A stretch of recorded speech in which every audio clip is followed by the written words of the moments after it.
అమ్మో మంత్రి సీతక్క మంత్రి గుండి మంది సమస్యలు తీర్చుడే కాదు పిల్లగాళ్ళకు కూడా ఫిజికల్ ఎడ్యుకేషన్ పాఠాలు నేర్పుతుందిగా.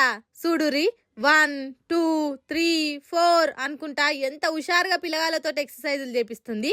అరే బుజ్జి ఇట్లా కాదురా గిట్ల చెయ్యాలి అనుకుంటా పిల్లగాళ్ళకి దగ్గరుండి నేర్పబట్టింది. భలే ప్రొఫెషనల్ పీఈటీ టీచర్ ను మించి నేర్పిస్తుంది కదా. మరి సీతక్కనా మజాకా? జనంలో తిరిగి మంది సమస్యలు తీర్చుడే కాదు బల్లళ్ళకు పోయి పిల్లగాళ్ళకు పాఠాలు కూడా చెప్తుంది అక్క. అయితే మహిబాద్ జిల్లా కొత్తగూడ కాడున్న గిరిజన బాలికల హాస్టల్లా రాత్రి ఆడనే బస చేసి పిల్లగాళ్ళకి ఇట్లా ఫిట్నెస్ పాఠాలు నేర్పబట్టింది.